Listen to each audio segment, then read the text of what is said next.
Good evening, good evening, good evening. Welcome to the Mancunian Way. Jurassic Park is open for business. It's time to do take a walk on the wild side with the dinosaurs. How's his face there? He's like, I'm no dinosaur. Good evening, gentlemen. How are we all? Good evening, Martin. Good evening, Martin. Good morning. Well, at least one person give me a little bit of enthusiasm then. Yeah, and Ozzy wants everyone to know just because he's big and hairy, he's not a dinosaur. He's a very young man underneath that beard. He's actually the same age as Xander. So you're saying me, you, and Vader are just three old stooges, basically, or something? Actually, Vader's definitely dinosaur because I think there's a lot more dinosaur remains in Canada than most places. So, yeah. We got the rap. I'm team babyface still, though. I've got the beard game that everyone else has got going on. So someone's got to represent. But you're only a soft Jurassic period dinosaur, Martin. You're not a true Cretaceous one. I'm dreading a few hours. Patrick's going to destroy me on this, isn't he? He's going to destroy me on it. Oh, he's been learning all about his Triceratops and his Stegosauruses and everything. Patrick, he's got about 100 different breeds of dinosaurs he learned about in Peru. So I'm not going to get called Martin at any point during this whole podcast. Anyway, that's what we'll talk about that at the end. Good evening to everyone in the chat. Alan's with us, Big Morgan, SOS, Alec, Jack Lee, Patrick from the early birds is in FIFA here as usual. Alec Johnson, Barry McGowan, is it? Ozzy's in the chat. Adam Quinn and everyone else who's there. Good evening. Hello. I'm not a Legacy fan. I'm a customer, don't forget, Alan. Right, so we're going to kick off. Now, one or two of you were not here for Copenhagen. I just very briefly want to get Rich and Ozzy's thoughts on Copenhagen. I'm sorry, I know I'm going to drag you back to that situation, but quick thoughts before we move on to the main topics. Champions League group stage, complete waste of time. Regardless, I mean, yes. I watched it on replay. I didn't get up at 3:45 a.m. to watch a stupid group game, and silly boy Gomez. I think he'll be in a bit of trouble because I do think hooking back like that is just silly. Daft VAR decision, bad penalty. I mean, just a silly game, but just and Pep's out there. We left out probably our 3 in form key players at the moment, and Pep said, they're all tried to show respect for the Champions League by saying, they're all really tired and sore. They're a bit injured. They need a rest, but it's just a nothing game. And then Dortmund made it even more nothing by drawing with Seville. And so meaning that even the one bit of excitement that could have come from a draw against a poor team in the Champions League didn't even have excitement on that because Dortmund went and did the same. So nothing changed. Jude Bellingham got his 4th goal in 4 games. Yeah, well, he's auditioning, isn't he? So good in blue. Yeah, he's auditioning. Very good in blue. Very good in blue.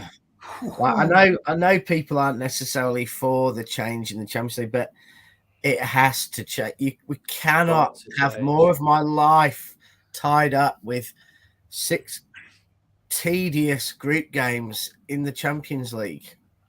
It's so boring.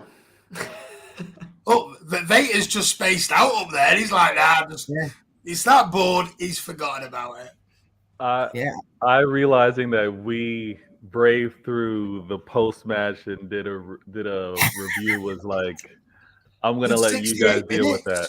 We got an hour. I know.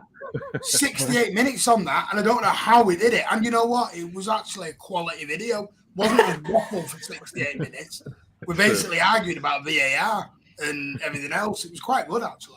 So big props to Xander and Vader on it. It was. I think you were there. Look into my eyes. You are feeling tired. Hey, listen, you've got to be proud of some things. Ozzy, I know you were working, so you were one of the lucky fair few who missed the game. Any thoughts on what you've probably seen from highlights or VAR, or have you understood the handball rule yet? Nobody else has. No.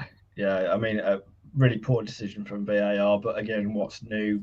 We've been used to that in the Premier League since it started, that, you know, the officials keep getting these decisions wrong.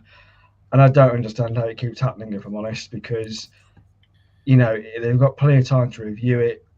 Everyone in the stadium and everyone at home can see what's going on, and I don't know how they come to the conclusions they do sometimes. I think from what I saw of some of the highlights, yeah, you're all right. It was a bit of a snore fest. Obviously, with the red card on Gomez, that completely kind of killed the game.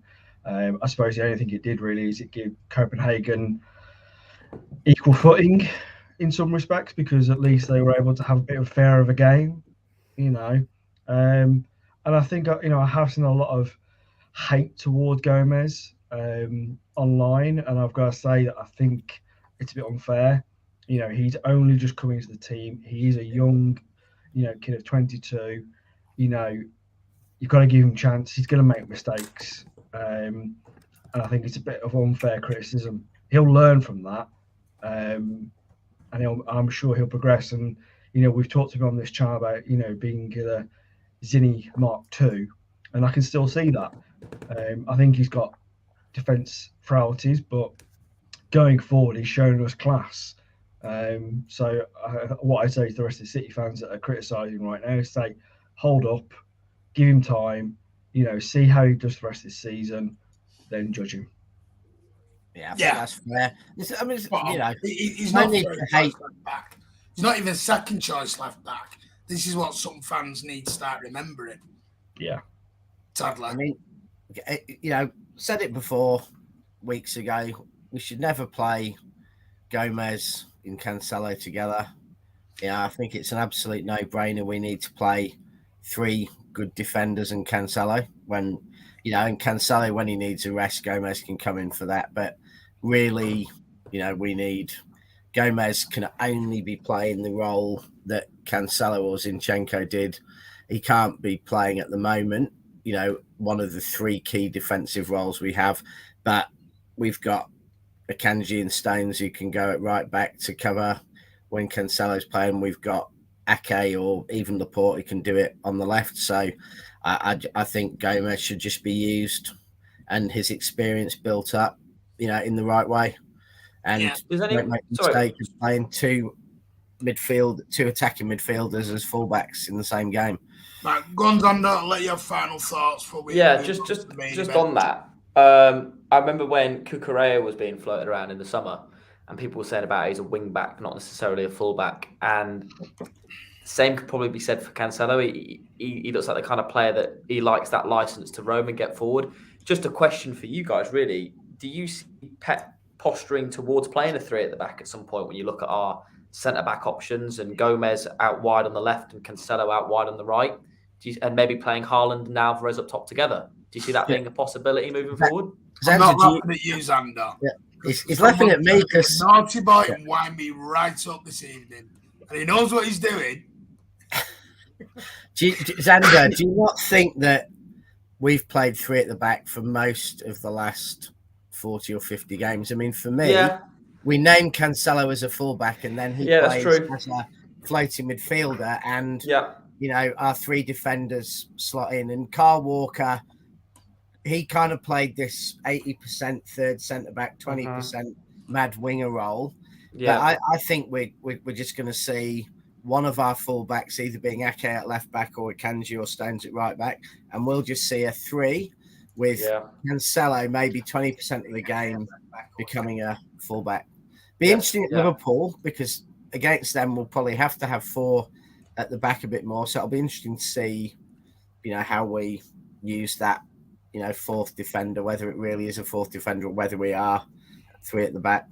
I think it will be Ake over on the left just to basically just monitor Salah the whole game. I think the last few times we've seen Cancelo on that left up against Salah, he's got the best out of him, I think, in the last few fixtures. Whoa. Let's not jump the gun. Let's not go into... let's not jump that gun. Whoa. This is why we need itinerary, bullet points, Martin. This is, from the studio beforehand. And I liked your professionalism to just move smoothly. I thought it was a good segue. I thought it was a good segue. Thank you, Rich. Thank you. Yeah. Don't do that. Don't even try and attempt that crap. Right, anyway, let's Xander segued into. Whoa, can you hear that? Yeah. I'm muted.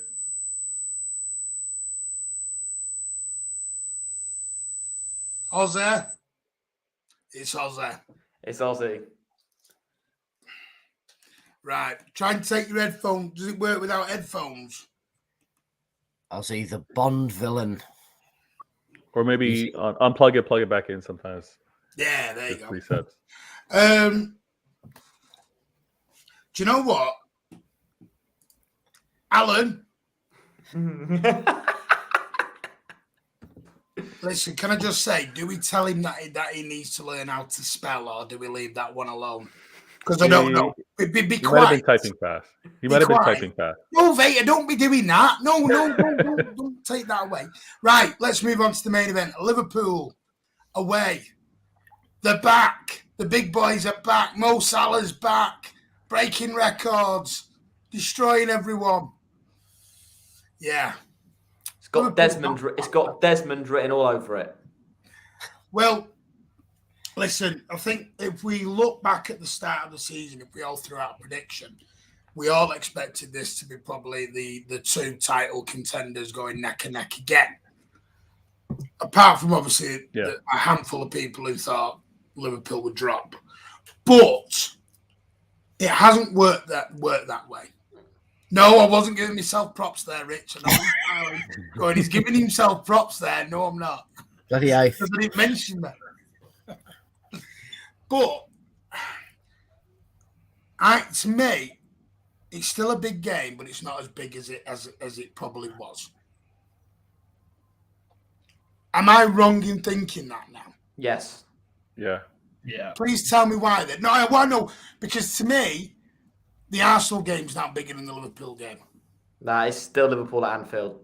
It's still Liverpool at Anfield. We still got our record at Anfield that we've only got one win there, and that was the COVID win when there was no one in the stands. It's still Liverpool at Anfield. I'm saying it's 2-2 written all over it. God, we went away there in 2002 and 1981. What are you? Wow. It's going so well. They were great games. Yeah. So I think anyone writing them off. I think, look, sometimes these fixtures form goes out the window. 100%. It's one of those where anything can happen. They could turn up, like we said on the post match of the night, Martin. They're going to be so up for this game. It's going to be ridiculous, and they're going to. The amount of pain that we have caused that team and that manager, there will be personal vendettas in that dressing room against us as a club and the success we've had. That will give them so much motivation to go out there. And I think anyone going, it's going to be 7-0. We're going to walk them. I think you got to be careful. I never said that. No, I'm not saying you did, but I've seen mutterings. I think it's always a big game. I think it's a big game. Yeah, I think any game against a top 6 side this year is a big game. I think Chelsea. Look. If Chelsea win their game in hand, they're something like 4 points behind us. Spurs are 3 points behind us. Arsenal are 1 point ahead of us. It's so tight up there. I think anyone who's saying it's us and Arsenal is discrediting Spurs. I actually think Spurs. It's a completely different question. But I think Spurs will finish above Arsenal in the league this year, personally. So I think Liverpool will be there. I think it'll be a tough game. So that's why I'm going to leave it. I think go ahead. It's right. This game is critical for Liverpool. It's not critical for City. Yep. If we lose this game, it won't take us out of a title race or do particular damage. But this game, the Premier League's foot is a little bit on Liverpool's throat at the moment. It's their worst start for a decade. 10 years, isn't it? Yeah, 10 years. Yeah, something like that. And the way you turn around a problem like that is the momentum, the psychological boost, and everything else you get from beating the best team in the country. You know, we are and have been for, you know, the last 5 years, most of the last 5 years, the best team in the country. And we are, you know, have been better than Liverpool, but they have been incredibly close. And if they beat us, they will get a huge psychological boost. And I could see them, you know, off the back of if they beat City, I could see them going and getting on a run, winning 5 or 6 games because of the boost it would give them. If, on the other hand, we beat them, then they are 100% out of any title race. They will be starting to worry about top 4.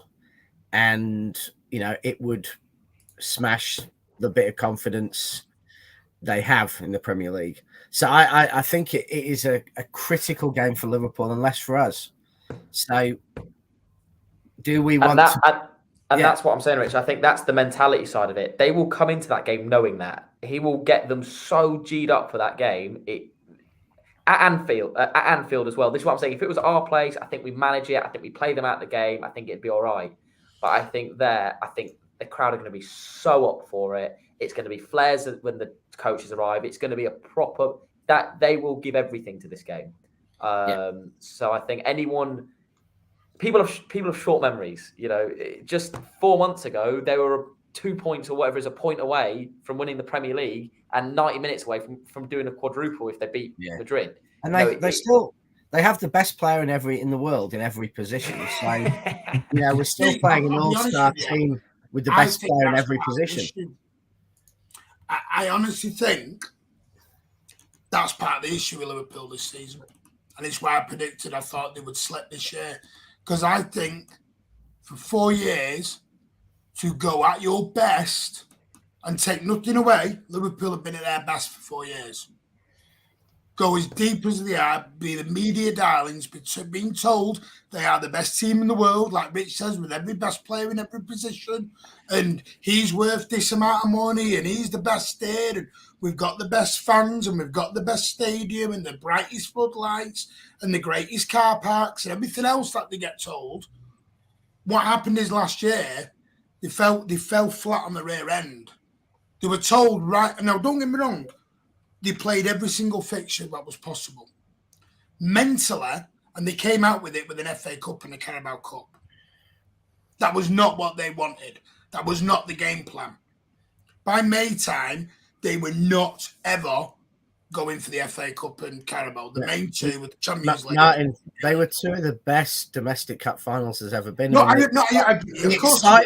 The excitement of those 0-0s will live with those. But my whole point is, I literally think this team has burnt itself out. I think it's burnt itself psychologically. I think Klopp and the players have gone, we can't beat Pep. No matter what we do, they beat us. They're built on it. You know, Liverpool is half tactics and quality in players and half emotion, and City are probably about 10-20% of that kind of emotion, energy, and the rest is tactical and know-how and just just learned football. And I think that's part of the problem with Liverpool. If they're feeling a bit tired or a bit down, or a player is unhappy, it makes a much bigger difference to them as a side than it would do to a Tottenham or probably. And I think this will be Arsenal's thing as well. I think Arsenal are a bit more built on emotion at times than perhaps some of the sides like Spurs or City. And so I think that will affect upon that. And I think Xander's point is brilliant. The game starts, it's fired up like that. If City get on top, make Liverpool panic or go and get an early goal or something, then we can really turn that positive energy and emotion into a negative. Equally, if we let them get on top and they get an early goal, that will double down that emotion and that effort. So we've got to figure out a way to start hard, stop that emotion, and then, almost tire them out of the game and force them out of the game. I mean, Vader and Ozzy, tell us, Liverpool, is it a blip or do you think they've burnt themselves? It's a lot. I'm going to go back to say that it is a big game. It's a big game because this is Liverpool. This has been 4 years of fight, and that doesn't just turn off next year. Despite us being, because we're second in the standings. They're 10th. So we as our mentality, we still want to be number one. Apply the pressure to Arsenal. That's why this match is important. 2, it's Liverpool. If Liverpool is stumbling, trying to get up, I want to be the one to kick them back down. So I want that to happen this weekend. I think Klopp, as he was trying to get the best out of his players, I think he played it the wrong way. I think him going around saying that we have the best was the wrong way to do it. He should have been saying we have the ability to be the best. We can be the best, as opposed to we are the best. Because now, if you keep telling these same players we're the best, we're the best, we're the best, and they don't win, what more can they do? You've told them that they're the best, but they're not able to get over the line and actually win it. So what more can the players draw on to actually get success? I think, to your point, yes, they're burnt out. They've been poorly managed mentally. The mentality monsters were poorly managed to begin with, and that mentality's gone because they can't draw on themselves anymore. What we're going to be facing this upcoming weekend is a wounded animal because what Arsenal did to them, again, they've expected to get points from Arsenal. That hasn't happened. They got embarrassed by Man United. I don't want that trend to end with us. I want us to continue them not winning against the quote-unquote big 6 teams. So, Klopp's got a tough one. They're not a big 6 team rated at the minute. They're a big 10 team. They are a big 10 team. Yeah.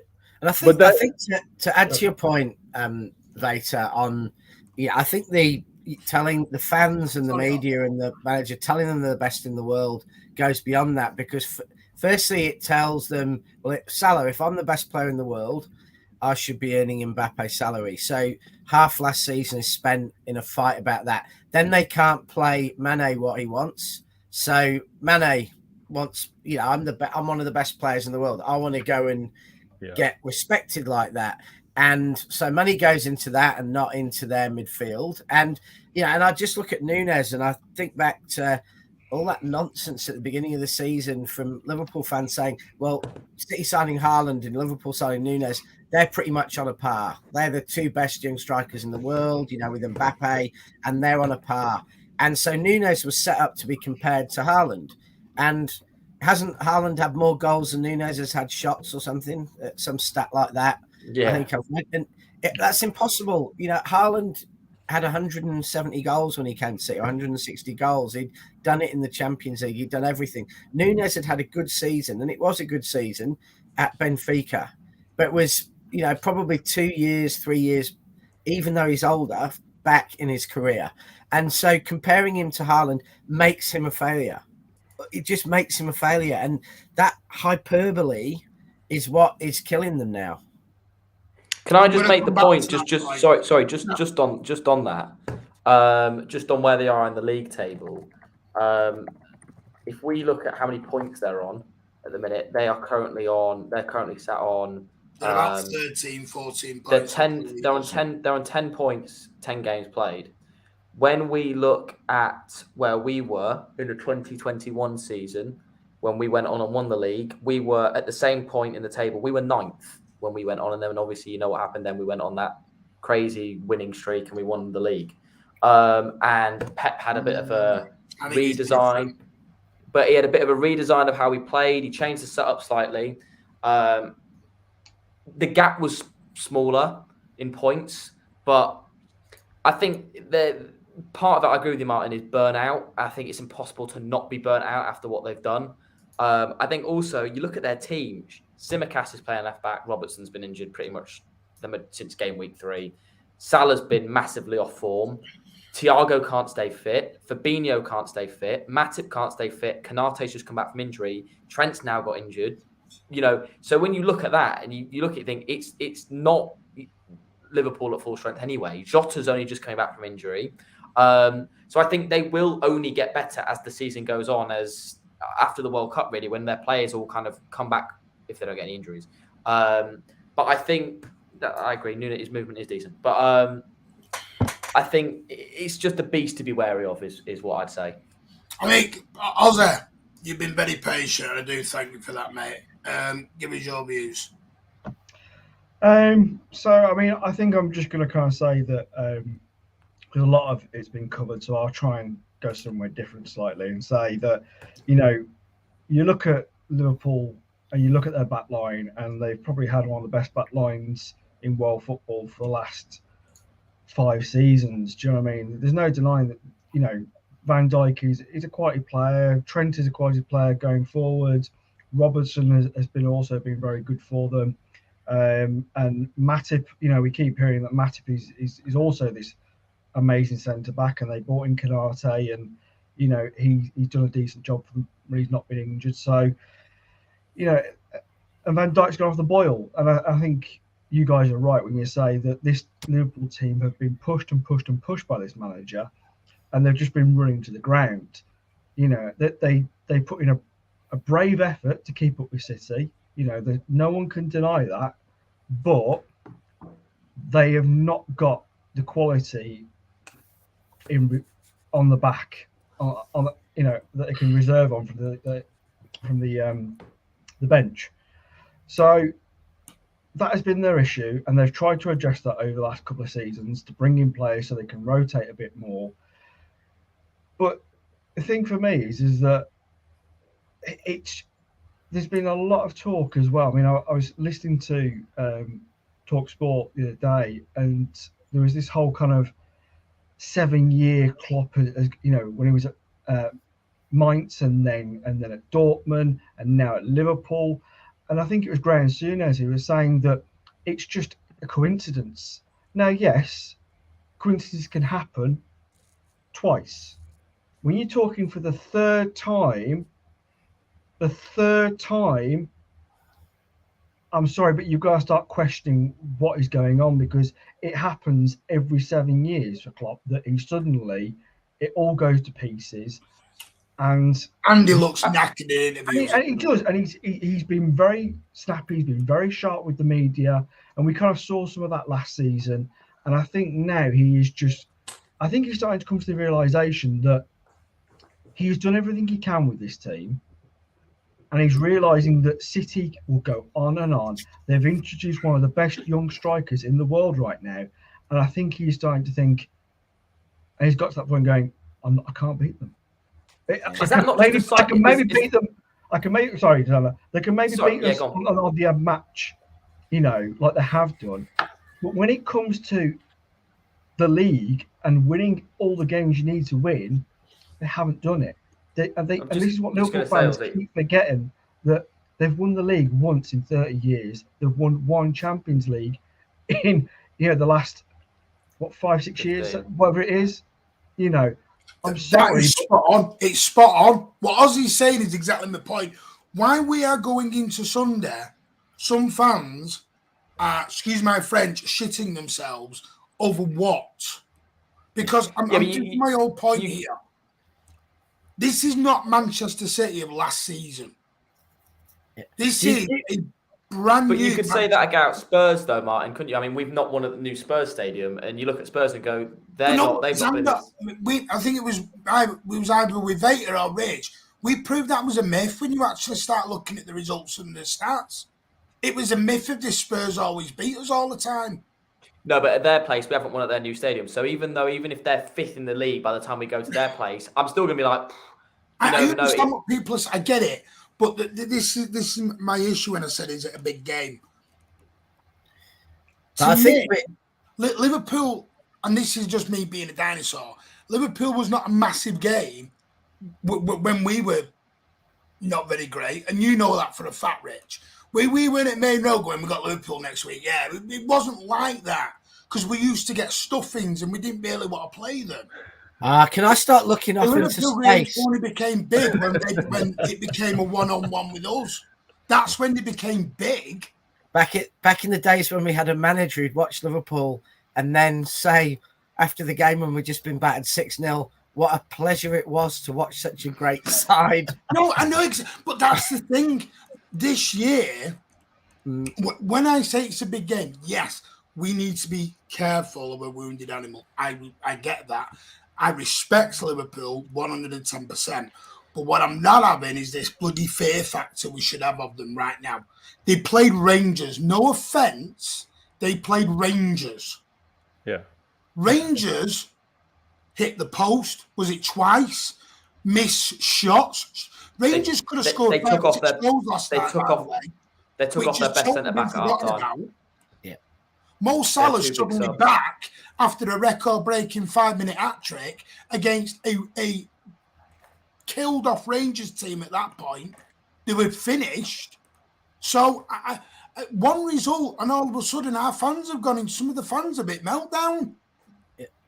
And it's like... scoreline, though, isn't it? I mean, one thing I've got, and this is actually a semi-serious point, even though it does sound a bit silly, but do you not think that Jurgen Klopp himself is cracking up a little bit?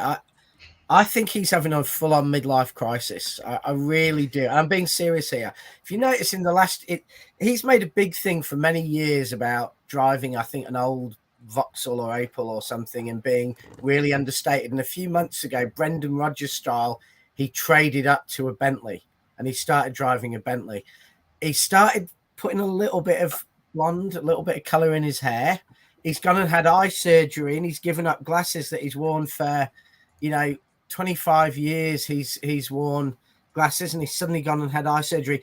And his teeth, I mean, I was watching his interview and he was having to go at press and all you can see is this just like shiny white thing going. So he's like full on trying to make himself look about 20 years younger and, handsome himself up and everything. So I don't know. I actually genuinely think psychologically he's going through, whether it's some of the family issues he had, whether it's COVID. It's just the Bobby Firmino effect. He's spending too much time with Bobby Firmino. He's going full Brendan Rodgers, and I think he's having a bit of a crack up. I really do, because things like that take a lot of time and money and effort. And I don't know. I think Klopp's cracking up. Sorry, we've got a bit of a fool in the comments. Say he went 44 years without a title. Yeah, but we didn't sit claiming to be the best team in the universe, in the whole of the galaxy. There's a difference. Liverpool did claim to be that. And then he's put, we don't have an oil state. Oil state!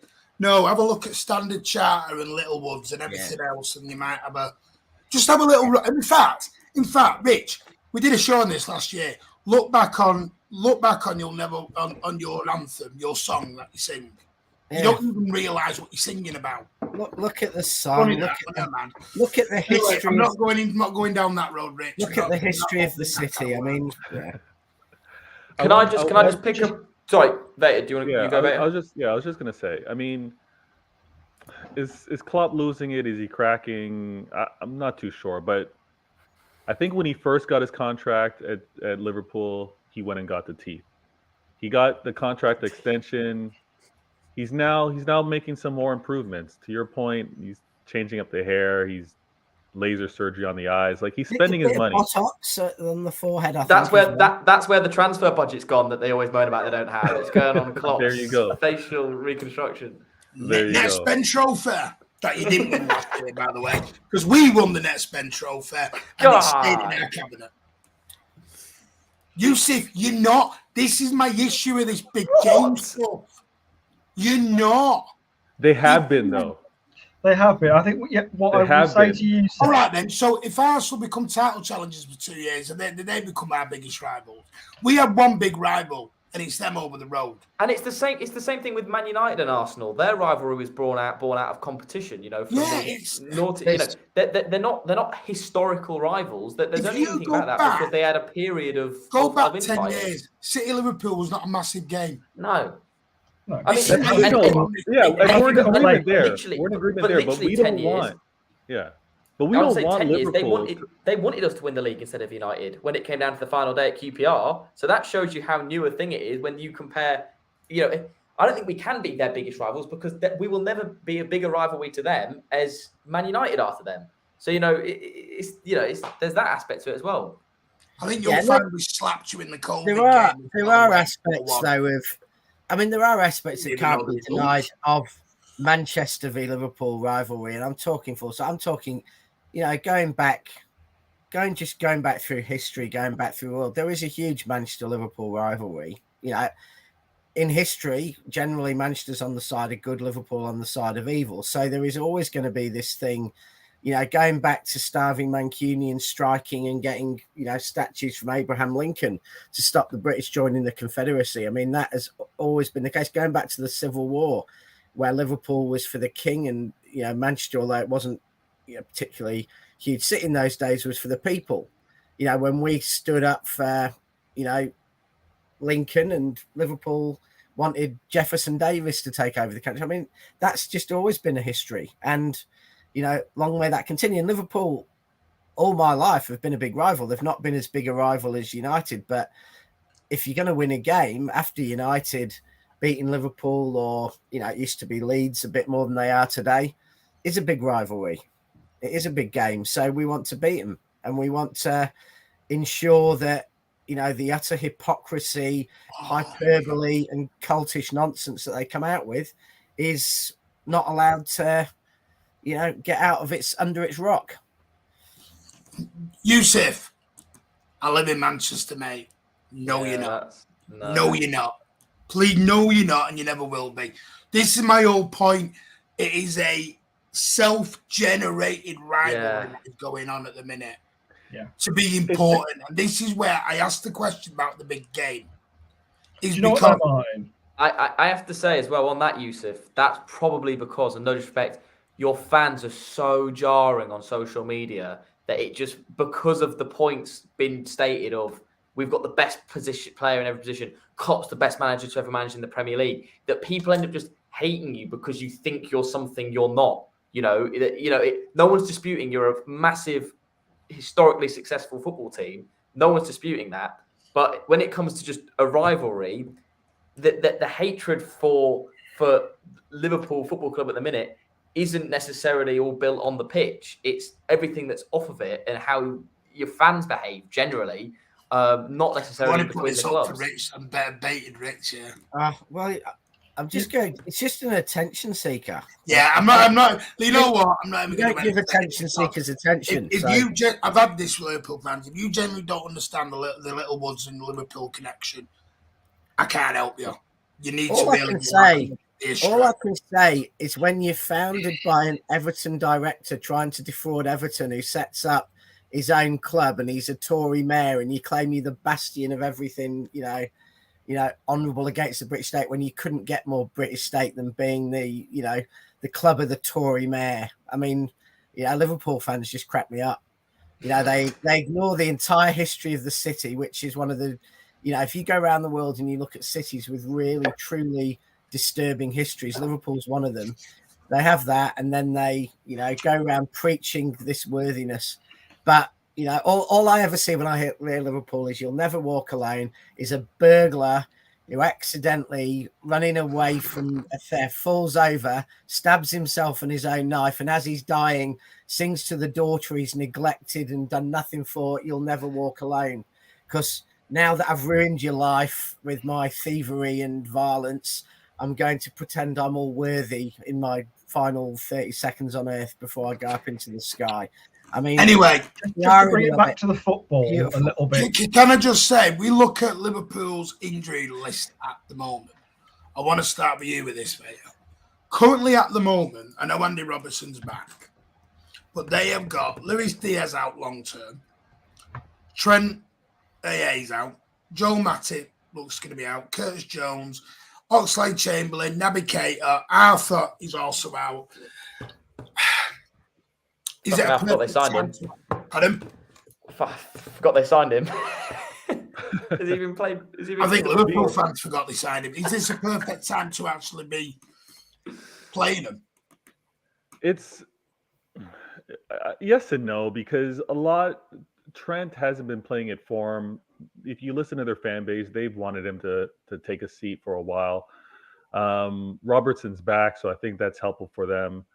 The injury to Matip, he's interchangeable with Konate, so I don't think there's we're getting them at their most vulnerable. they've been complaining about the form of these players for a while. So I think they've had a plan to kind of play without them. I do think that it is a case of we just better be the city that we tend to be and that we always are. Let's go in there and step on them. Let's go in there and knock them down again. Not take them lightly with regards to this injury list. I don't want any nonchalant, no slow start to this game. And the reason why I'm not kind of like downplaying or not, I'm not saying it's a big match is more so because we've had to deal with them for the last 4 or 5 years in terms of our title run.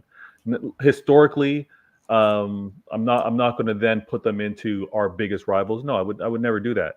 But with how we've had to play, the levels we've had to play at to secure these titles, it's been because of them, no one else. So I want that to remain the same. Who they just played the other night, they had the same injuries. I don't think any injuries happen in that Rangers game.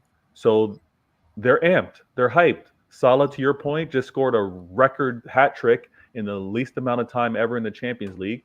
They're going to be at full tilt, ready to go. Their confidence is high. We need to match that and remind them that we're the winners of this league, not them. Anyone want to agree, not agree, disagree with Vader on that one? Come back to him? No, I think he's right when he says, you can't, they are a bit of a wounded animal, and they will take this game very seriously, and they're going to want to win it, especially at home. I'm not completely counting out Liverpool yet. I'm not saying they're going to be challenging for the title, but I don't see them finishing in 10th. I think they will climb a bit further back up the table, and they will, may as well kind of get back into the Champions League spot because somebody else will falter, or they'll get into 5th, 6th place and they'll just kind of count their blessings and move on to next season, and try and aim for either European glory again, or they'll try and go for a cup of some sort of the FA Cup, or So I mean, don't completely rule them out. Yes, they had a great game for them, against a side that would, let's be honest, would probably be relegated in the Premier League. They'd be one of those teams like they go up and down like a yo-yo, like a Fulham, a Bournemouth, or whatever, really. So,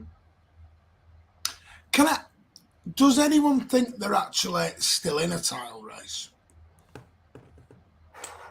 or has anyone not ruled them out? I think they're not favourites. I think no one can sit there and say they're favourites off of I'll be honest. I'll tell you where I am. Wait, Arsenal or Liverpool? Sorry, Arsenal or Liverpool? Liverpool. Does anyone actually think they're out of it? Of the title race? Yeah, I think they're out of the title race. I think it's gone. I think I agree. I don't think they'll win it, but I didn't think they'd win it anyway. But unless they win convincingly on Saturday, it's 100% all over. If they won convincingly on Saturday and got on a big run, and won every game through to the World Cup, then we are going to go back and we're going to reset, and it's going to be a strange season. So I don't think, I wouldn't say never, but if they lose to City or don't beat City, I don't see any way back. But realistically, I thought they ran us closer last year than certainly I thought at the time. They pulled back, but was that the fact we could afford to ease off a bit? Because when it really seems to count, we always seem to be able to hold them off. Yeah, I mean, I think they've got to have one hell of a good run, and then I think they've got to hope that the other teams at the top are going to have a hell of a fall, and I'm not convinced by Spurs, I'm not convinced by Chelsea, and I'm not convinced by United. So for me, they've got a chance to kind of get back up there, but they've got to hope that these other teams are going to have some poor runs, and where that's going to happen before we get to the World Cup or where it's going to happen after because of injuries and fatigue and whatever else that might happen, and as you said, it's going to be a very weird season, Rich, isn't it? Because of the World Cup and going back in January, we don't know what's going to happen. This has never happened before, so we all said at the beginning of the season that it was just going to be a weird season. It was going to be odd. It was going to be interesting because we never had a break in between the season. So anything could happen. Yeah, they would have to go on an amazing run. Let's be honest. It's eight games have been played. I know they have a game in hand because of, I think, scheduling, but 8 games, they've only had 2 wins and they've already suffered 2 losses, right? Like, that's not the Liverpool that's pursuit and has challenged for a title. I think they're out of it. I think they're going to be desperate to win this game. I think to stay in contention for top 4. I think that's where their sights need to be set at, especially if they don't win on the weekend. But I think their sights need to be on top 4. There's teams ahead of them that don't fear them anymore, and they're going to have to face them later in the season. Okay, better question, because you know what? I agree with all of you. I can perfectly see Liverpool going on a great run. Do you know what I don't see? City losing 5 games this year. Yeah, tend to agree. You know, I mean, you never know with injuries. There's a difference. We'd have to have. Yeah. You know, before World Cup, I can't see it. Before the World Cup, I can't see it. No. I think after the World Cup, all bets are off. I think, I hate that. I hate that we have to wait until after the World Cup. Listen, I know that is frustrating. I just think right now is, and listen, maybe I'm getting too ahead of myself and cocky on this. I look at City now, and people say about Haaland and everything else. I look at the impact that has happened within our team. You look, Foden, Kevin, go around the squad. They've all got better in this opening 9 games, and they've got better and better as we go along. Now, the simple fact is, that's because if you look, we've said it on previous streams, they're no longer having to carry the burden of, we've got to get into that 9 position and score goals here. They're now free to do their actual jobs. You don't have to be breaking late to get in to score goals because we haven't got a number 9 anymore. KDB can now just sit back and go, I'm just going to pop balls here, there, over there, and I know that's where Haaland's going to be. And 9 times out of 10, sorry, I'll say it, 10 times out of 10 at the moment, the ball goes in one place, and that's the back of the net. So, and even if Haaland got injured, because that would be the next thing, you got Alvarez. So I look at it right now, and this, by the way, this is with no Calvin Phillips, with no John Stones, with Laporte, who's just walked back into the team, and with other players out at the moment. Our team, Liverpool have dropped, don't get me wrong. But the key other side of it is City have massively improved as a unit and as a squad. I think they need to be sorry, Martin. I was going to say, I think they need to be careful as well with the World Cup coming up. I've said since the start of the season, we could see a uncharacteristic team in the top 6 this year. If a particular team gets unlucky with injuries at the World Cup, with, let's say, a Brighton or a Newcastle with maybe less internationals going to the World Cup, but they're knocking on the door anyway. If a United go and a lot of their players, I think it's us and United have the most internationals in the league. If let's say United go and they lose 4 or 5 top players, or Chelsea do, or I think then and then Liverpool, as we're talking about, then I think we could see a Brighton or a Newcastle kind of kicking around up there. Should some other teams lose it, so I think it could be. I think just in general, it could be a really interesting season. I think there's an added point to that as well. It's not just the injuries; it's the fact that some of these teams will be able to really rest, recuperate, focus on fitness, and really bring the teams together, and therefore they could enter the Christmas period with a fitter, better tactically, more united team, and then they could be playing someone else whose players are a bit more tired. They've all been all over the world. They haven't been training with the club. They've been training in a different form of football. So I think we could see some shocks in December, January, where a much inferior side beats better sides because they're on their game, and some of the better sides won't be, and that will be any of those big teams. Can I just say one thing right now? Sorry, Rich, I'm going to say this to anyone in the comment. Listen, there's banter, there's a laugh, there's a little bit of argy-bargy, get that. Manchester, Liverpool. But what I will not have on this channel, me, Rich and Ozzy, at no stage on this channel will have anyone accusing anyone of being an awful person. I'm not having it. So this is your last chance, Dragon Ball, or whatever your name is. We welcome all fans from other areas here. Don't care if you're not a City supporter, but what I'll not have is vileness like that. And if you do it again, you're banned for life. Simple as. And don't give me the free speech crap. Because, there is free speech, but it doesn't mean there's free speech, doesn't mean there ain't no consequences to free speech. So just tone it down big time. And anyone who's seen it knows exactly what I mean. Anyway, carry on. Well, should we address my dark horses then, Martin? Currently at the top of the league. Well, we can do, before we move to that, because I know we're going into the final half an hour. I'm not going to do score predictions. Before we do move to Ozzy's dark horse, because I know he can't wait. Team news for Sunday. Obviously, we're all expecting the big man back. Mm-hmm. Unless anyone's going with Alvarez up top. Anyone want to throw that one out there? No, didn't think you would. Anyone expecting any massive changes other than the big, our main 11 out? I think we all know our main 11. Go on. I think. Yeah, I just want to say the only thing I thought, but I don't know if it got swayed because of the minutes he played on Tuesday. I thought we were going to see Alvarez play because normally in these fixtures, it's the energy that we need. I always think Bernardo's class in the midfield in these games with how he matches their midfield. Historically, they've been up and down, and he matches them for their energy. I think it's a game where Gundogan sometimes at Anfield can get a little bit lost in those games if we're not careful, especially if the atmosphere is on top of him.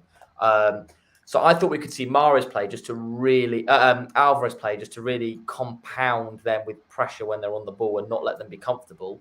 But I think with him playing 90 minutes and Foden getting a full rest, I think we'll start Foden on the right and then maybe Bernardo up front with him just to control it a bit more. But I thought we were going to see Alvarez, but we'll see. Yeah, I think we'll play Gundogan, De Bruyne, and Bernardo, and I suspect Rodri. No, Rodri will play. I think De Bruyne will be playing. Probably, almost instead of a Grealish or whoever else. I think we'll go with that really strong, and we'll have a bit more floating almost. That we'll see, because I think we'll show them respect, and so I think it might well be, as you say, Bernardo named on the right, but I think practically he'll be everywhere, and Bernardo will be. So there's going to be someone else going in and filling in that role a bit. The big clinical throwing out, Rich, like Aki at left back or a Kanji at right back. I think that's the call. I think the decision to make, and both offensively and defensively, is do we want Cancelo left or right back? Because Cancelo is playing, but are you all worried about Cancelo because of previous? I am. I'm worried about Cancelo. If we go back to Anfield last year, and we go back to the Community Shield, if you remember the Anfield one where we absolutely battered him and should have been clear by half-time and gone, then Salah turned on and just twisted Cancelo's blood. and then did the exact same thing in the Community Shield. Yeah. Are we saying Cancelo shouldn't play, or should be maybe somewhere else? Are you saying you want him out of the team? No. Just on the Where right. you putting him, Van der? I'd rather see Ake up against Salah personally. So where's and then Cancelo going? over to the right, and then Akanji slip into the middle of the defence next to Diaz personally. So Laporte's gone. So Laporte's out for this one. For me, that'd be the one that'd slide for me.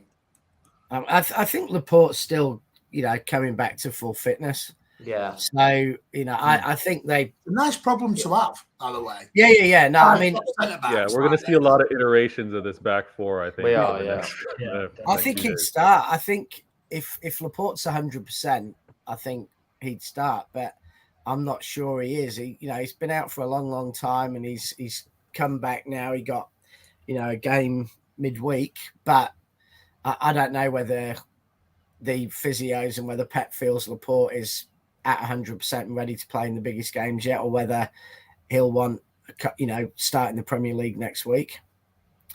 Didn't he come off on the 87th minute, Laporte, midweek as well? Yeah, he got nearly a full game.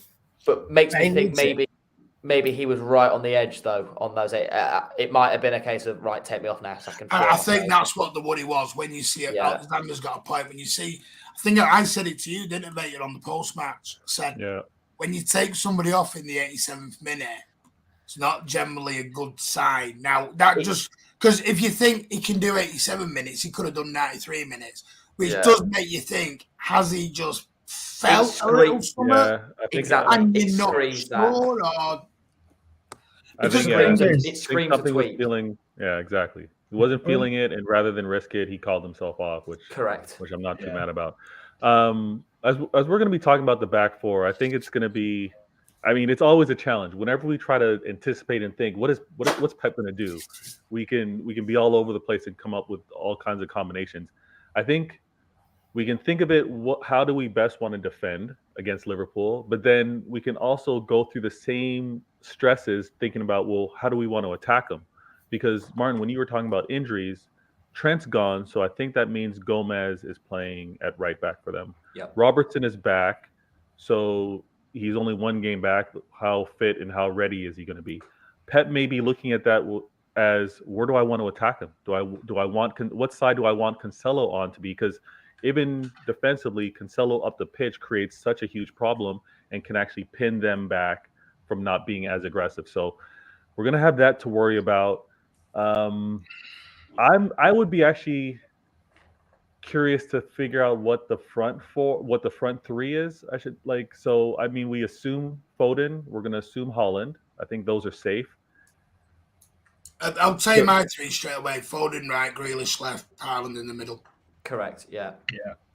So if that's the case, then the midfield, to what Rich was mentioning, we don't see Gundogan. It'll be Rich. I mean, it'll be Silva. Should be Bernardo, Rodri, KDB. Yeah, that's my gut as well. It's what he's done every game so far. Me and Rich have had the same issue. That midfield is too slow. And I'll be honest with you, Liverpool's biggest issue this year is where? Midfield. Yeah. And if you have Bernardo Silva, KDB in there, you are going to destroy them. But that's why I wouldn't be surprised if he plays Gundogan, Bernardo, and KDB, and really overlap. No, Rodri plays. I think you dropped. You dropped Grealish. Yeah, that's an option. I think given our cautiousness left, put Silva on the right. Midfield, I don't necessarily think that's right. But I think I'm seeing everyone's head spin here. Vader's gone into a mind meld of what do I do here? Rich, you've confused everyone now. Well, no, we've done it plenty of times. Just named Bernardo on the right, but practically, that I think won't happen. That probably becomes but in practice it becomes KDB pushing further up, and Bernardo plays his role in midfield, and that then allows you to that effect then puts in four of the best attacking midfielders in the world in Bernardo, Foden, Gundogan, De Bruyne, and against it does deny his width, But if we have Gomez instead of Trent and stuff like that, then they're going to be playing quite a different sort of game. So it wouldn't surprise me if we do that. The only thing that I think makes me think we won't do that, Rich, is if they did anybody know how they set up on the weekend last night? Did they stick with the 4-4-2 they've been playing, or did they go back to a 3? Does anybody know? I think late in the game they showed more like the 4-4-2 because Salah was playing so central. Okay. And again, the Rangers pretty much they put their hands up by like the 60th minute. They were down 3-1. Yeah, you know. I'm just thinking if Pep thinks they are going to play 4-4-2, we'll already overrun them in midfield anyway with the 3. So then we might as well stretch the pitch as much as we can when we get further up the field. And like you said earlier, Rich, we almost play with it's like, what is it? How we play? It's like a 2-3. Yeah. So we'll probably just play with the 2 sitters anyway. Cancelo will tuck in next to Rodri, and then Bernardo and De Bruyne can go further forward and then have the wing.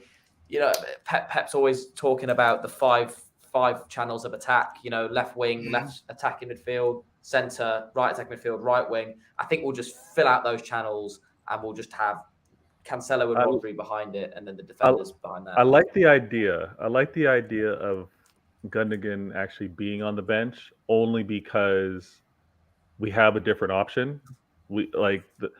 Liverpool is going to be maybe on tired legs a little later. We bring on Gundo, he takes control again, and he's doing his thing. Foden, Silva, and KDB's movement and pace we're definitely going to need. And I know Martin said this a few times. I believe Ozzy's agreed. We just want that pace, that energy in the midfield. Nothing really slow down. Let's be really direct. And Gundogan's another option later in the match, maybe as early as like the 60th, 65th minute. And just to pick on your point there about Gundo, he's the kind of player that you want to bring on at that time because he will be able to control the game and slow it down to the point of where we need him to. He's very good at coming in and controlling that tempo. So fair. I think you're right. Yeah, I think that's what will happen. But I think this game is won or lost in the first 10 minutes. And if we need to control the tempo and control the game, it's in that first 10 minutes. There's no good, you know, if honestly, if we're bringing on Gundo to control the game, it's either because we won the game in the first 10 minutes or we've lost the game in the first 10 minutes and we're trying to recover it. So, you know, whilst I can see that point, it's equally true that if we brought on Grealish and Mahrez and took off Gundo and, you know, someone else in the last half hour, that would radically change the game as well. I just think that, you know, experience, solidity, and absolutely dominating the midfield will be what Pep's thinking about, and that I just suspect we'll see, you know, him name all 3 of our attacking midfielders. Ironically, Rich, don't you think? Because obviously we're talking them as attacking midfielders, as playing as, you know, 8s or 10s. And it's actually funny when you watch them play. When Bernardo does start, or Gundogan does start, and De Bruyne is in the team, Bernardo plays as like a 6 a lot of the time. Sometimes we can set up as like a 4-2-3-1, and Bernardo sits with where it actually, ironically, turns into a bit of a 4-4-2, where you end up with Bernardo and Rodri in the middle, with De Bruyne playing up top with Haaland. Is how we set up normally when Bernardo plays. So I actually think we're instinctively more offensive when Gundogan actually starts, because he makes a lot more of those runs into the box than Bernardo does. Look, we're blessed. We've got so many different tactical setups and I think that's why teams struggle with us, because depending on how we set up does depend how we play. We don't just have this is how we play football like we maybe did 3 or 4 years ago, and we had one starting 11, every position you could pretty much nail on. Like we've just said, does Grealish play? Does Bernardo play? Does Alvarez get a run? You know, who plays at left back? And these will all be questions that Klopp's got. So you got to think when he's putting his team out as well, we're in a very privileged position to have just quality players everywhere. Okay. Yeah. I'm going to go around and need to move on to the next part. I'm going to go around. I don't want to score predictions. I just want you to tell me win, loss, or draw. I'll say win, lose, or draw. Win. Beta. Win. Xander, Draw. Rich, Win. emphatic win. Right, let's move on to the next part. Arsenal. I have said for weeks I expect these boys to drop at some point. They are on a very, very good run at the moment. And the one thing I'm now starting to realise is that Arsenal are on a kind of run that breeds confidence. And sometimes a run like that can accidentally fall you into a title race, aka Leicester City. If we all remember Leicester City, we all kept saying they're going to drop, they're going to drop, they're going to drop, they're going to drop. They never dropped. Yes, there was circumstances because everyone else in the Premier League decided to have a year off. But we'll start with you, Ozzy, because you're the one who shouted the loudest on this. Do Arsenal deserve a bit more respect and to be taken more seriously as actual contenders now? I definitely think they deserve the respect right now, because I think and Arteta needs to be taken seriously, because there was a lot of talk over the last couple of seasons that he's just not good enough, that what the hell is he doing, and they didn't make the top 4 last season. There was a lot of criticism there as well, and for me, he has done what I think Pep did. He's got these young players, and he's brought in the right players that he wants for this team, and he has solidified them and he's made it a happy camp. Do you know what I mean? He's made it the type of place where they're enjoying their football, they're enjoying this run they're on, and I'm not expecting them still to win the league. I think the big problem they've got is they've still got time to build this team to get it better. The problem is for them is they have a couple of crucial injuries, especially some at the World Cup. That's where you could see them falter a little bit. But I think they do deserve some respect right now, Arsenal. And it's great to see one of the best clubs that's been in the league come back and actually start challenging a bit.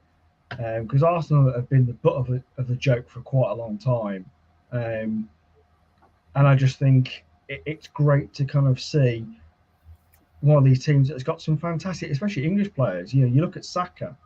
Saka, we were talking a couple of seasons ago that he could be moving to City. And he's a player that I could have seen at City, because I think it's a great talent.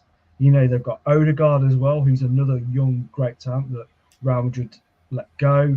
They brought in a sensible Jesus, do you know what I mean, who I think has done extraordinarily well for them. We knew as City fans how good he was, but he never got his chance to really shine properly. And now he is, because he knew Arteta, he knew what Arteta was going to do. And I think Arteta has just grabbed him and gone, this is what I want to do with you. I want to put you at the front and centre. You are going to be my main man. And he's just enjoyed playing with them. Also Zinchenko, which, again, I was devastated he left City. I wanted us to keep him, but he's gone on and he's made a massive difference. I think those two players especially have helped that winning mentality, and they've brought it from City into Arsenal. And that is what I've heard from a lot of Arsenal fans, saying that these are winners and we've got them now, and they're breeding the confidence, they're breeding us to be winners. So yeah, I think we do need to show them some respect. I mean, Colonel Ward's an actual Arsenal fan, and he said it's the Jesus effect. I think there's two things though. There's two questions here. One is, do they deserve respect? And yeah, 100% they deserve respect. Two is, do I think they're serious title challenges?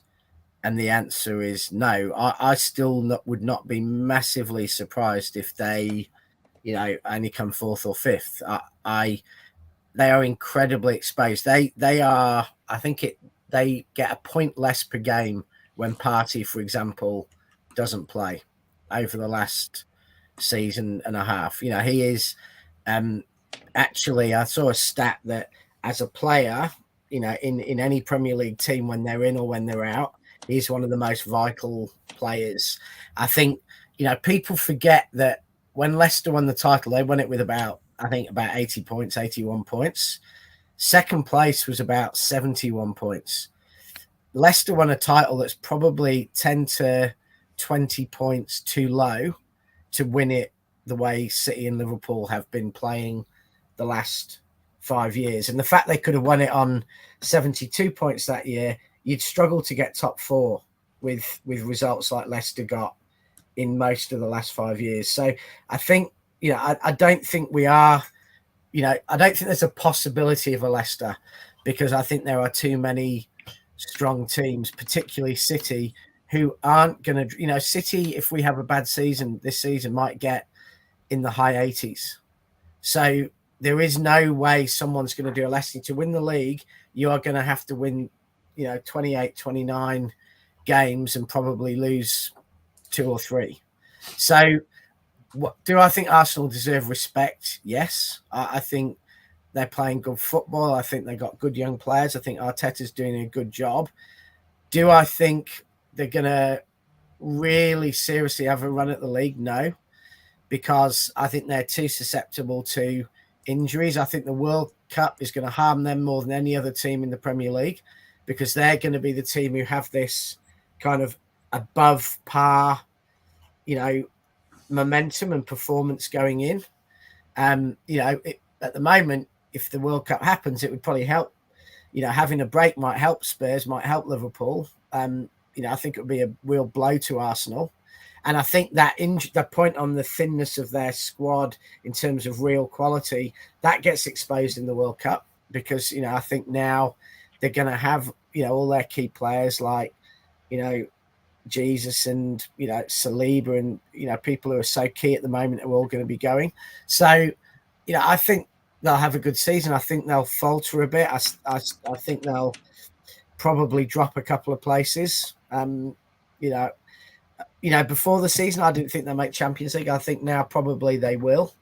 But, I'd be surprised if Tottenham and Chelsea don't overtake them, because ultimately they have deeper, nastier, harder squads. And when it comes to games in January away at Brentford and, things like that, I think Chelsea and Spurs will be better placed to fluke a win when they're playing badly.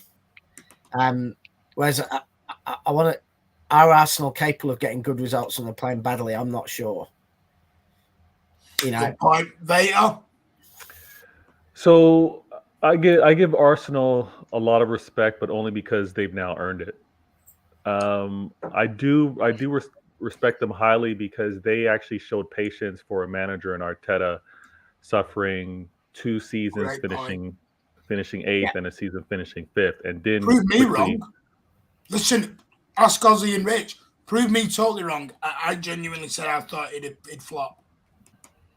And one could argue that he did, but they showed patience to see whether he could fight his way through it. And 8th, 5th, and then giving him the chance to do what he's going to do this season now that they're top of the league, and see how long they can hold on to that is fair enough. I give the club the respect for that.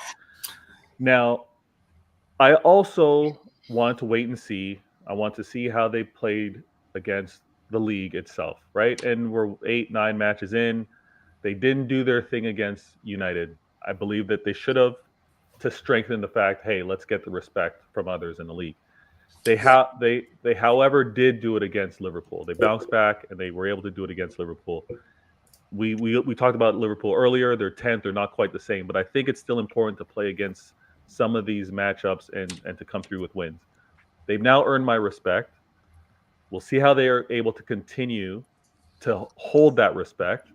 But it's a great project that they're doing, and it's showing patience, it's showing quality in the players that they want to bring in, and the players that they've obviously let out, not matching properly with the club or with the mentality. And I can't ignore.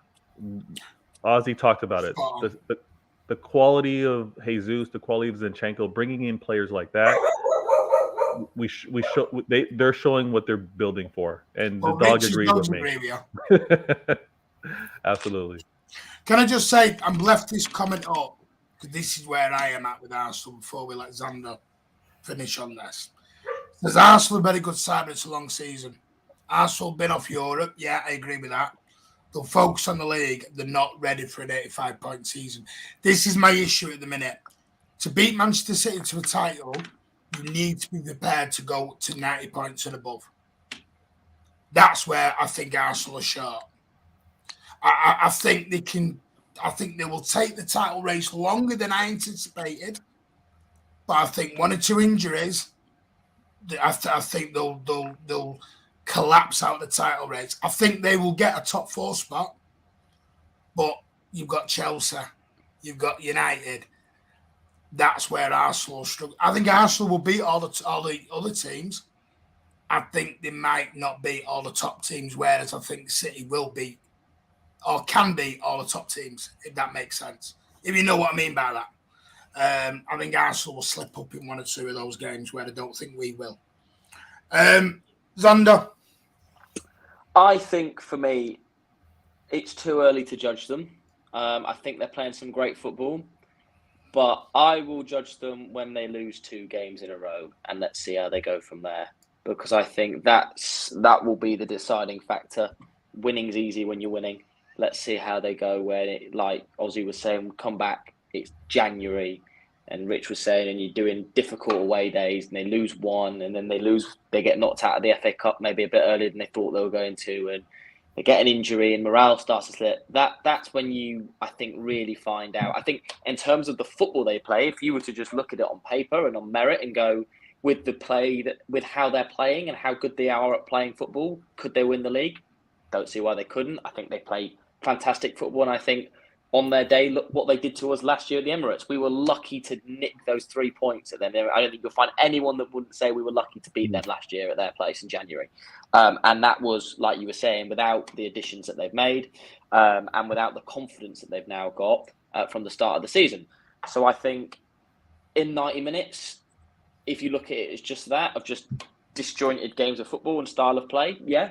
But it's more than that. It's how does Arteta manage it? You know, he's never been in that position before where he's fighting for major silverware. But I think they'll be amongst it. I might be wrong. I think Spurs finish above them. I think the Conte factor is just massive. I rate him so highly as a manager. Did you say Spurs finish above us? Yeah, I think so. Yeah, I think they do. Wow, that is a big call for me. I think in the longevity of a season, and I think they haven't got a Kane who can just, like what Kane did against us at the Etihad, who can just grab the game by the scruff of its neck and drag you out of the crap. Don't get me wrong, I think Arsenal play better football than Spurs do, but what I'm saying is that's not always the barometer of who's successful and who's not. I think everyone could agree that we played better football than Chelsea when they beat us in the Champions League final 2 years ago, amongst that whole campaign. I think they'll do well. I think they'll be against it, and I might be proved wrong. But I think let's see them when they lose a couple. And yeah, my money's still on Spurs to finish. Trouble is, Sander, nowadays when you lose a couple, you're out the title race. Rich, I've just banned you for 5 minutes for typing in the chat. And the thing is, Rich, as well, it's how they deal with that. It's how they deal with the press from going, these lot are good, these lot are up there, they're playing great football, to go into, they've bottled it, they're too young, they haven't got the experience, Arteta's not the man for them. When it turns again, let's see where they are there. Do you know what? So go on, Ozzy. I can say, yeah, I can see where you're going from, Xander. I totally can. But I think, and I said it towards the beginning of the season, with Conte, it all depends on how he responds and how he kind of thinks he's doing. Because I think if he's not doing as well as he wants to be doing, because at the end of the day, he's coming to win the league, you know, and he's really not there. You know, and I'm hearing a lot from Spurs fans saying it's boring football. Yes, okay, we're getting the odd win here and there, but it's a bit. For me, Conte hasn't really evolved.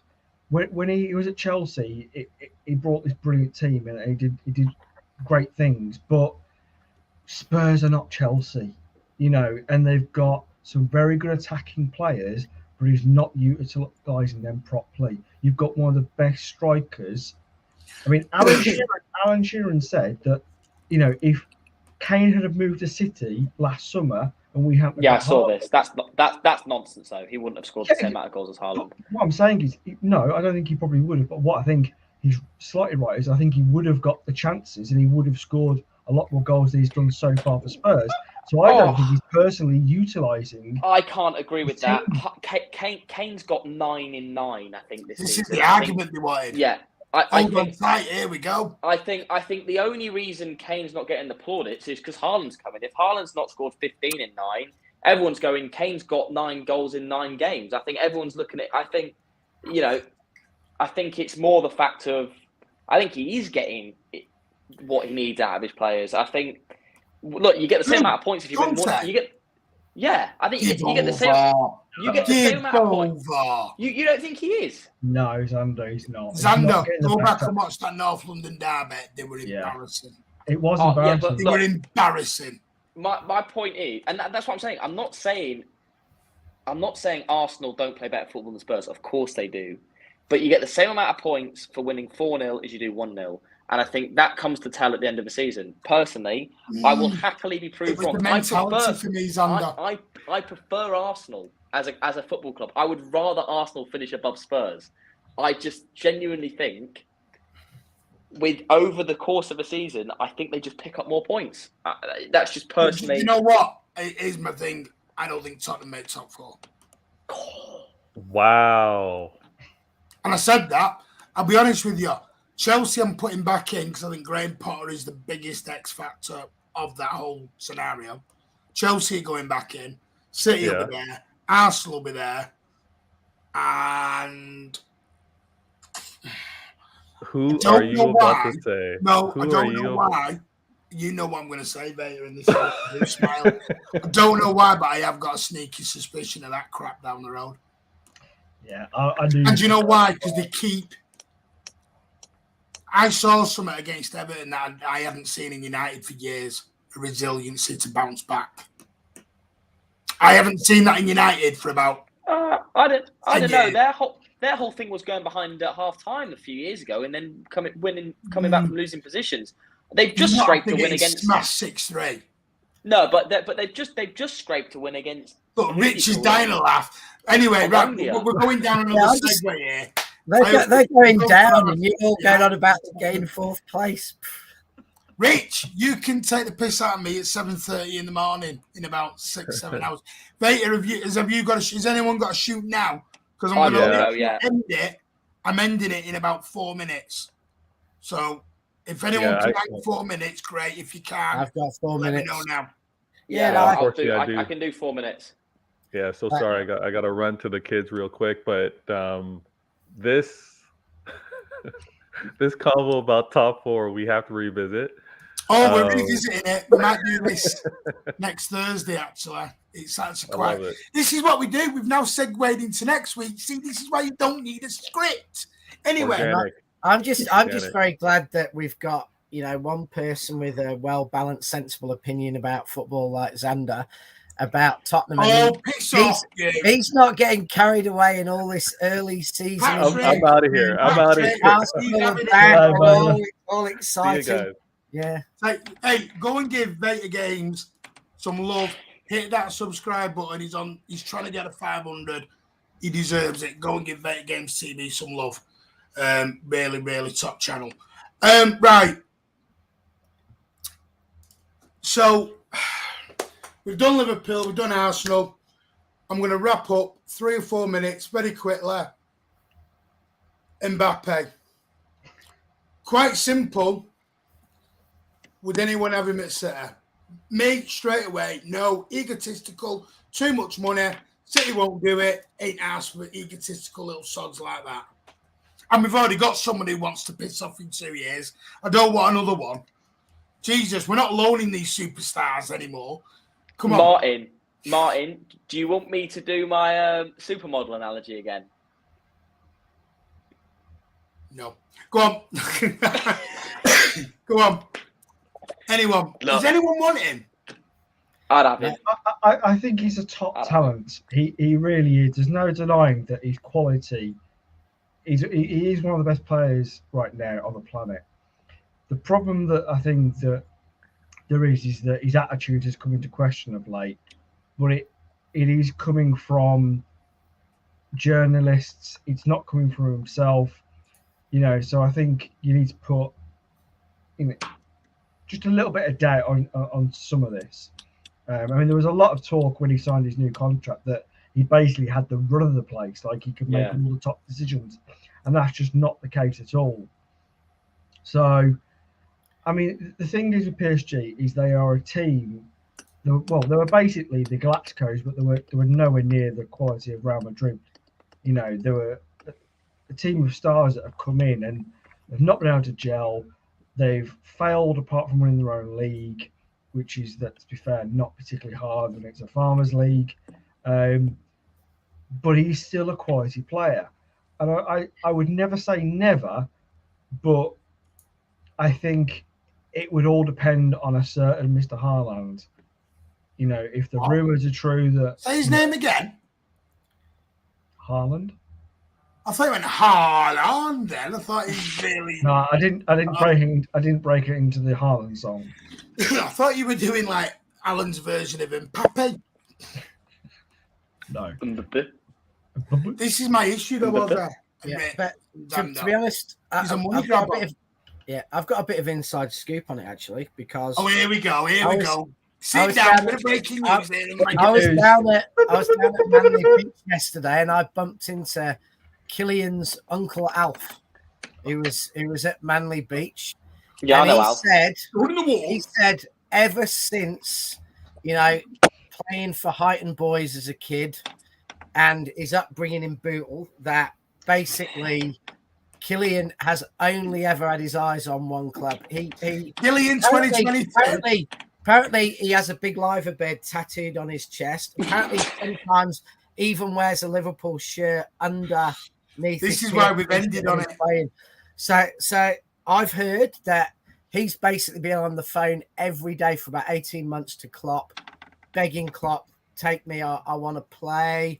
And PSG said, you'll have to give us Mane or Nunez or someone in exchange. We need it. But Mbappe is not going to be happy and settled anywhere till he's in that red of Liverpool, till he can hear "You'll Never Walk Alone" on the tannoys.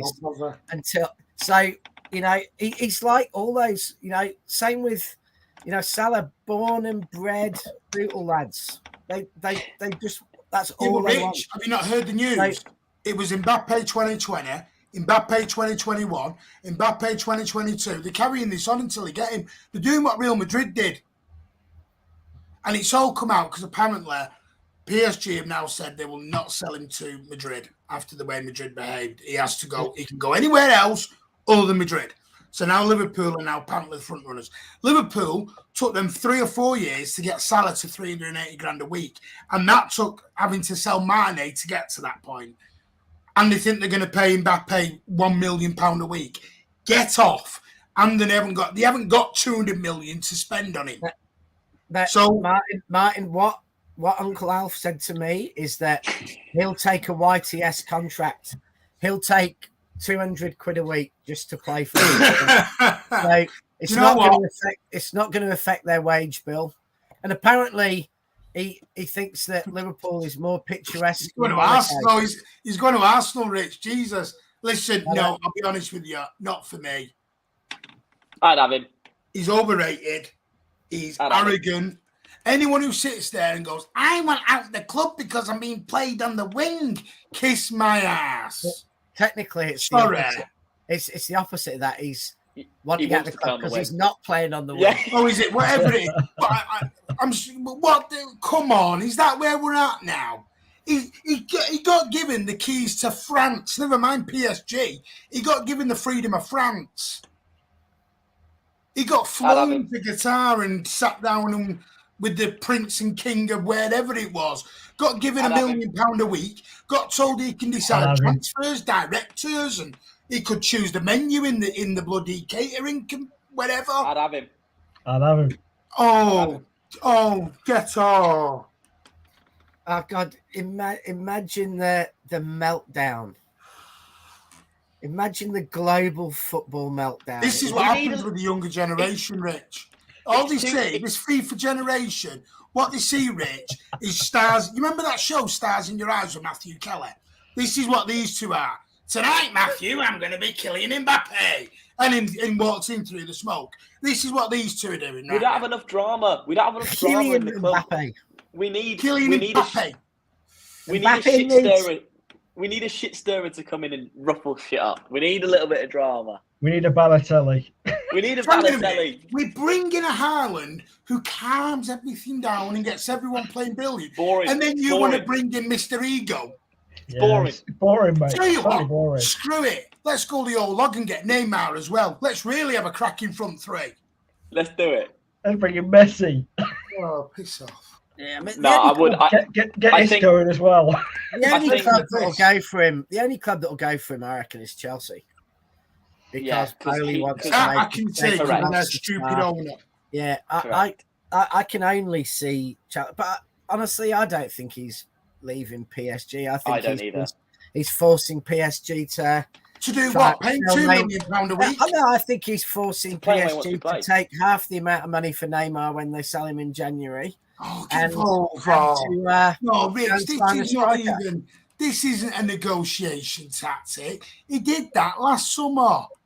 Yeah. And it took him, 3 months, and he's gone, right, I want a bit more money now. He did it last summer, and it got him a $1.2 million a week contract. So, do you know the biggest thing right now for Mbappe? I think this is where this is all coming from. Bank balance? No, not even the bank balance. He's not the name on everyone's lips right now. Yeah. Haaland is. Bang on! And that is where we're going to end. I can't even think of a better way to end that. Because Haaland is your man. Haaland is the way.